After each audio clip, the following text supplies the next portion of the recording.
စကားဝိုင်းတစ်ခုပြီးသွားပြီဆိုပေမဲ့အဲ့ဒီစကားဝိုင်းကတော့ကျွန်တော်တို့ကိုမထားခဲ့ပဲနဲ့စိတ်ထဲမှာစက်ကြံနေတဲ့အတွေ့အကြုံမျိုးကိုခင်ဗျားတို့ကြုံဘူးကြလားပြီးခဲ့တဲ့ဘက်ကအဲ့လိုမျိုးအဖြစ်ကျွန်တော်ကြုံခဲ့တယ်ပေါ့နော်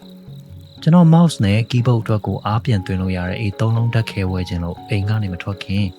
ဆိုင်တစ်ဆိုင်ကိုအရင်ဖုန်းဆက်ပြီးတော့ပစ္စည်းရှိမရှိမေးလိုက်တယ်ဝန်ထမ်းကအေးရောအေးသုံးလုံးရောအားပြန်သွင်းလို့ရတဲ့ battery နှမျိုးစလုံးရှိတယ်လို့ပြောတယ်ဈေးနှုန်းပါပြောတဲ့ခါကျတော့ okay ကျွန်တော်လိုချင်တာနဲ့ကွက်တီပဲလို့တွေးပြီးတော့တက်စီငါပြီးတော့ဆိုင်ကိုထွက်လာခဲ့တယ်ပေါ့နော်ဒါပေမဲ့ပထမဆုံးပြဿနာကဆိုင်ကိုမရောက်ခင်မှာတင်စလာတယ်သူတို့ရဲ့ Facebook page မှာတင်ထားတဲ့လိပ်စာကလိပ်စာအဟောင်းဖြစ်နေပြီးတော့ဆိုင်ကနေရာပြောင်းသွားတာကြာပြီအဲ့တော့သူတို့ရဲ့လိပ်စာအဟောင်းကိုကျွန်တော်ရောက်သွားပြီးတော့ရှာလို့မတွေ့လို့ဖုန်းပြန်ဆက်လိုက်တဲ့ခါကျတော့သူတို့ရဲ့လိပ်စာကဆိုင်တစ်ကိုရောက်သွားပြီပေါ့နော်ဒီအဟောင်းမှာသူတို့မရှိတော့ဘူးဆိုပြီးပြောတယ်ဆိုတော့ဒါကတော့ကိုလိပ်စာမမေးလိုက်မိတာပေါ့နော်မမေးလိုက်မိတဲ့ကိုယ့်ရဲ့အမားပဲထားပါတော့ဆိုပြီးတော့အဲ့ဒီ taxi ကိုပဲလိပ်စာအစ်ကိုထပ်ငါပြီးတော့ထပ်သွားလိုက်တယ်ပေါ့နော်နောက်ဆုံးတော့အဲ့ဒီဆိုင်ကိုရောက်သွားပြီးတော့ battery လာဝယ်တာလို့ပြောလိုက်တဲ့ခါကျတော့ဝန်ထမ်းကကျွန်တော်ကိုကြည့်ပြီးတော့အားပြန်သွင်းလို့ရတဲ့ A3 လုံး battery တွေကတဲ့ stock ကုန်နေတယ်လို့ပြောတယ်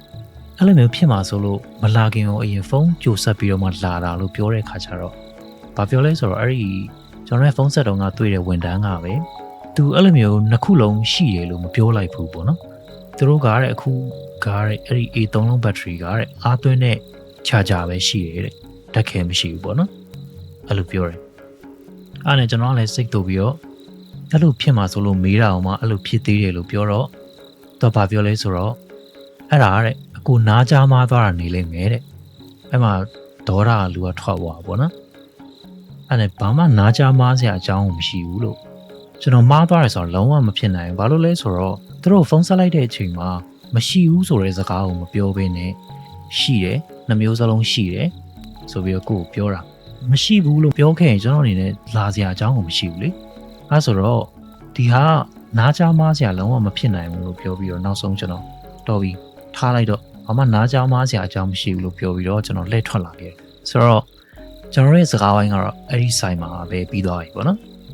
်ပြီးတော့အိမ်ကိုပြန်ရောက်ပြီးတော့တခြားအလုပ်တစ်ခုကိုလုပ်နေရင်းနဲ့အဲ့ဒီစကားဝိုင်းကနေပြီးတော့စိတ်ထဲကိုပြန်ပေါ်လာတယ်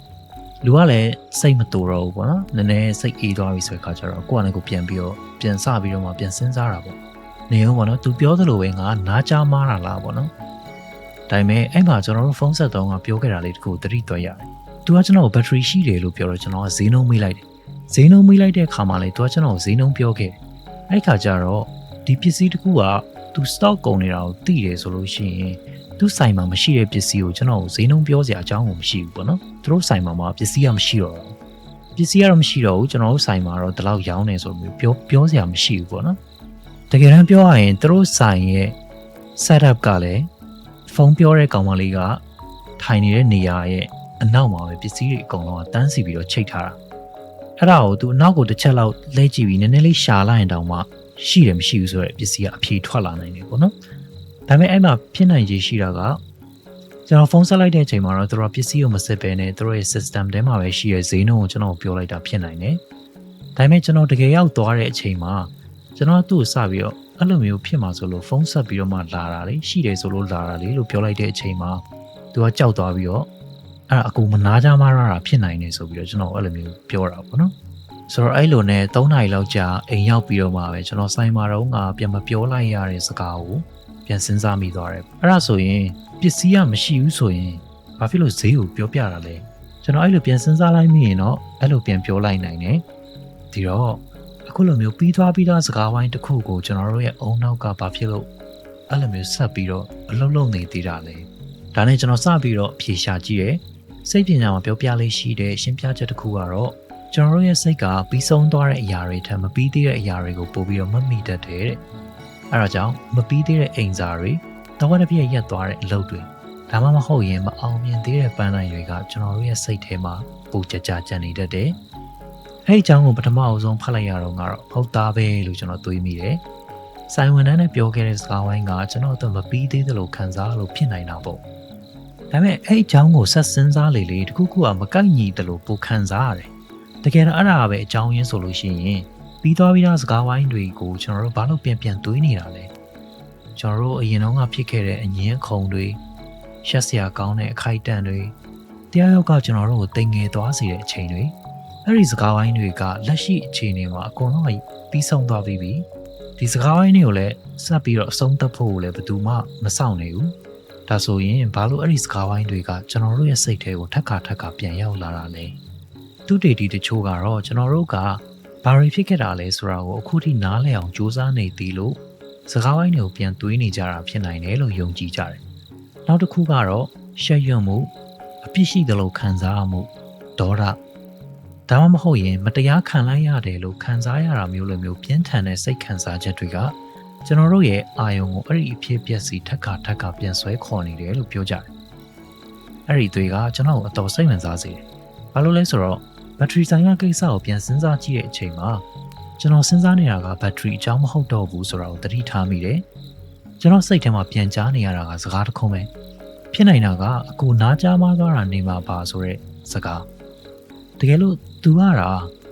တောင်းပန်ပါတယ်စတော့မစစ်လိုက်မိလို့ပါလို့ပြောခဲ့ရင်ကျွန်တော်စိတ်ပြတ်မှာတော့သိကြတယ်ဒါပေမဲ့အဲ့ဒီစကားဝိုင်းကိုအဲ့လိုမျိုးနာရီပေါင်းများစွာပြန်သွေးနေမယ်လို့ကျွန်တော်မထင်ဘူး